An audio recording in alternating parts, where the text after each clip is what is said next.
ناظرین، آج ہم دو اہم ترین معاملات پہ بات چیت کریں گے۔ ایک پاکستان کی معیشت کے حوالے سے اور دوسرا پاکستان کی سیاست کے ساتھ یہ جڑا ہوا ہے۔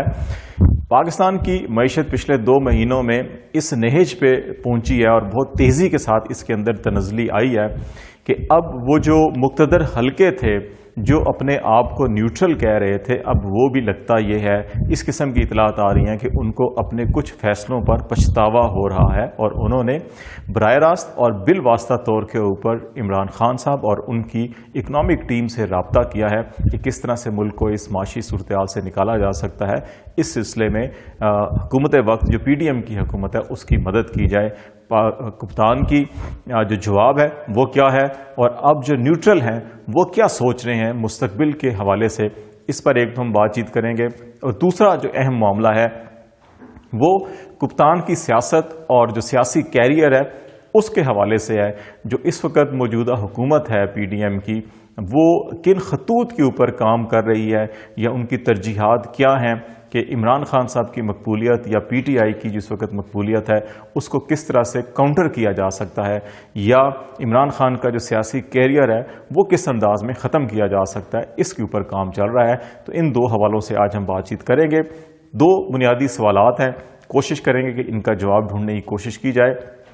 پہلا سوال کہ کیا عمران خان صاحب کے پولیٹیکل کیریئر کو ختم کیا جا سکتا ہے یا نہیں، اور دوسرا سوال کہ 2 مہینوں کے اندر اس وقت جو پاکستان کی معیشت ہے، پاکستان ہے، اس وقت تک 2 مہینوں میں حکومت وقت نے 1 روپیہ کا بھی کوئی قرض نہیں لیا، لیکن وہ ایسے کون سے اقدامات ہوئے ہیں جس کے نتیجے میں پاکستان کی معیشت، ملک اور قوم جو ہے وہ 2000 ارب روپے سے زیادہ مزید قرض میں اضافہ ہو گیا ہے۔ اس کے اوپر بات کریں گے اور اس معیشت کے بحران سے نکلنے کے لیے نیوٹرلز کو، موجودہ حکومت کو کیا تجاویز دی گئی ہیں اس کے اوپر بات چیت کریں گے۔ پہلا معاملہ جو سیاسی کیریئر کا ہے اس کے اوپر بات کر لیتے ہیں۔ اس وقت جو حکومت کے اندر جو پلاننگ چل رہی ہے وہ 3 آپشنز بڑے ہیں جس کے اوپر غور کیا جا رہا ہے۔ ایک آپشن یہ آیا تھا جس طرح سے پہلے ہم نے اس پہ بات بھی کی تھی کہ جو ریسنٹلی جو بھی پی ٹی آئی کی کمپین ہوئی ہے اس کی بنیاد کے اوپر سیکشن 124A جو ریاست یا حکومت سے بغاوت کا کیس ہے وہ عمران خان صاحب اور ان کی مین لیڈرشپ کے اوپر مقدمہ دائر کیا جائے اور اس طرح سے ان کو پابند سلاسل کر کے یا ان کے اوپر سزا دلوا کے ان کی پارٹی کا راستہ اور ان کا راستہ روکا جائے۔ ایک معاملہ یہ تھا، لیکن اس معاملے میں بھی کوئی زیادہ پیش رفت نہیں ہو سکی۔ پی ٹی آئی کی کور کمیٹی کا اجلاس ہوا، اس کے بعد ببانگ دہل یہ اعلان کیا گیا کہ عمران خان صاحب کو گرفتار کیا جائے۔ اس کے بعد جو ری ایکشن پورے ملک میں ہوگا اس کی کوئی ذمہ داری لینے کے لیے پھر کیا تیار ہے یہ نہیں تیار ہے۔ اس میں بھی پھر مقتدر حلقوں نے کوئی انٹرونشن کی اور وہ جو عزائم رکھتے تھے اس قسم کے ان کو سمجھایا گیا کہ سپریم کورٹ آف پاکستان کا جو فیصلہ ہے جس کے اندر سیاسی آزادیوں کا اور سیاسی حقوق کی آزادیوں کا تذکرہ کیا گیا ہے، اس قسم کے مقدمات سپریم کورٹ کے اس فیصلے کی روشنی کے منافی ہوں گے، تو اس لیے اس قسم کے اقدامات سے گریز کیا جائے۔ پھر ایک معاملہ اب جو امید ہے وہ الیکشن کمیشن آف پاکستان میں جو ممنوعہ فنڈنگ کیس ہے اس کے ساتھ جوڑ کے رکھا گیا ہے کہ اگر وہ فیصلہ آتا ہے تو پاکستان تحریک انصاف کو کالعدم سیاسی جماعت قرار دے دیا جائے اور اس کے اوپر پابندی لگا دی جائے۔ لیکن جو پولیٹیکل پارٹیز ایکٹ ہے اس کے مطابق اگر ایک مخصوص حد سے زیادہ فنڈنگ غیر ملکی آتی ہے اور پھر یہ اسٹیبلش ہوتا ہے کہ ایسی جماعت جو ہے یا ایسے فنڈ جو ہیں وہ ملکی سلامتی کے خلاف یا اس قسم کی سرگرمیوں میں استعمال ہو رہے ہیں جو قانون اور آئین کے منافی ہیں، تو پھر فیڈرل گورنمنٹ ایک ریفرنس بنا کر سپریم کورٹ آف پاکستان میں دائر کرے گی اور پھر سپریم کورٹ آف پاکستان فیصلہ کرے گی کہ کیا ایسی جماعت پر پابندی لگائی جا سکتی ہے یا نہیں لگائی جا سکتی۔ تو اس لیے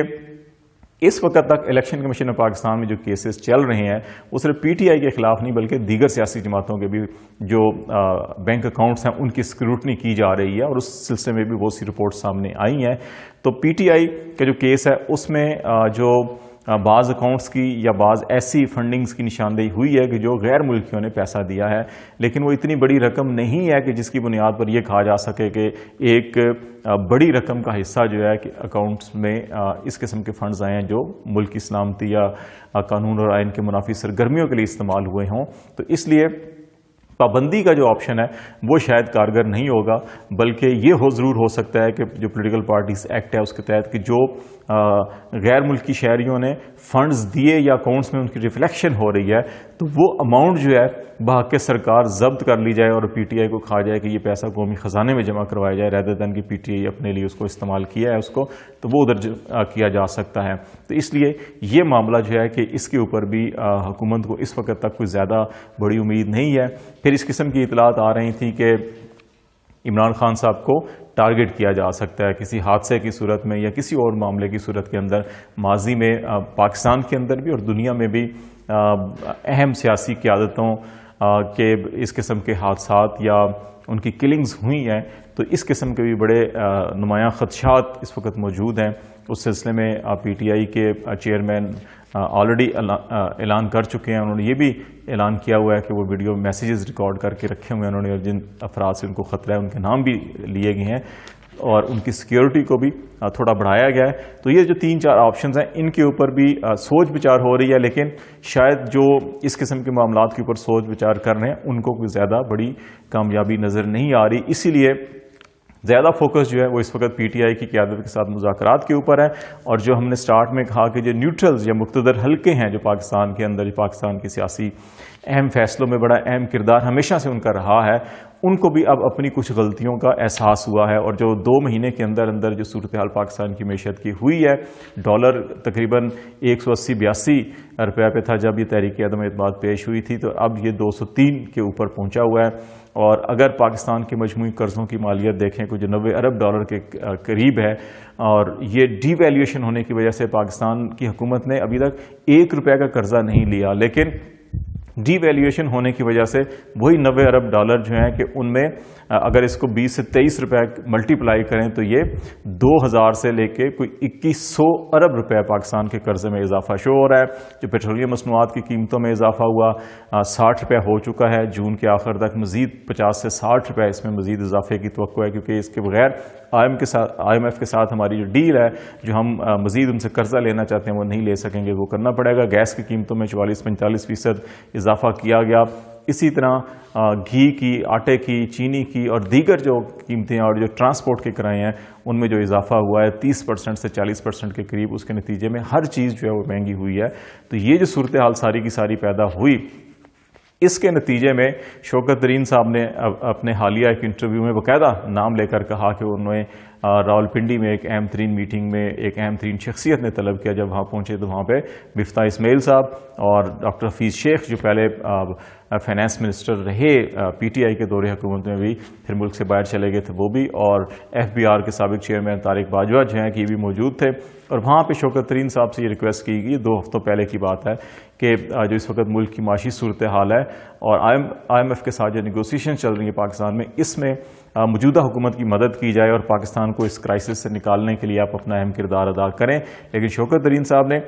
وہی پیغام ان کو دیا جو عمران خان صاحب پبلک گیدرنگ کے اندر بھی ہر پولیٹیکل پارٹی کے ہر جلسے میں اور ہر اپنی میٹنگ میں بات کرتے ہیں کہ پہلے الیکشن کی ڈیٹ کا اعلان کیا جائے، کیئر ٹیکر سیٹ اپ بنایا جائے، پھر جو ہے باقی معاملات پہ بات ہوگی۔ تو شوکت ترین صاحب نے بھی کہا کہ ہم نے آپ کو پہلے بھی یہ بریفنگز دی تھی، پریزنٹیشن دی تھی کہ پاکستان کی معیشت ٹیک آف پوزیشن میں ہے، اور اگر اس وقت پولیٹیکل انسٹیبلٹی پیدا کی گئی یا اس قسم کی سچویشن پیدا کی گئی تو اس کا نقصان سب سے زیادہ پاکستان کو ہوگا، پاکستان کی معیشت کو ہوگا، اور اب وہی ہو رہا ہے۔ تو پھر آپ ہم سے مدد کیوں مانگ رہے ہیں؟ جب ہم نے نشاندہی کی آپ نے اس وقت اس کو نظر انداز کیا، تو اب جن لوگوں کو شوق تھا حکومت لینے کا ان کو اپنے مسائل خود حل کرنے چاہیے، یہ جواب دیا۔ اور دوسرا انہوں نے کہا کہ ہم مدد کرنے کے لیے تیار ہیں، لیکن آپ ان سے کہیں کہ یہ اسمبلیاں تحلیل کریں، الیکشن کا اعلان کریں، اور جو کیئر ٹیکر سیٹ اپ ہوگا اس کے اندر جو بھی مدد درکار ہوگی اس ساری سچویشن سے نمٹنے کے لیے وہ دی جائے گی۔ تو یہ میٹنگ کے بعد اب وہی نیوٹرل جو ہیں وہ سر پہ ہاتھ رکھ کے بیٹھے ہوئے ہیں، اور ہماری اطلاعات کے مطابق 3 اہم ترین میٹنگز ہو چکی ہیں اس وقت، جس کے اندر جو اسمبلیوں کی تحلیل، نئے الیکشن کی تاریخ کے حوالے سے بات چیت چل رہی ہے، اور توقع یہی کی جا رہی ہے کہ بجٹ قومی اسمبلی میں پیش ہوگا اور منظور ہوگا، تو اس کے بعد پھر اس حکمت عملی کی طرف آگے بڑھا جائے گا جس کے تحت اسمبلی تحلیل اور نئے الیکشن کی تاریخ اور نگران حکومت کا قیام ہے، اور اس کے اندر پھر یہ تمام سیاسی جماعتیں اپنی جو وزڈم ہے، جو نیشنل وزڈم ہے، اس کو اکٹھا کیا جائے گا، اور اس کے تحت جو ہے کہ پھر معاملات کو IMF کے ساتھ اور باقی جو انٹرنل معاملات ہیں ان کو آگے بڑھایا جا سکے گا۔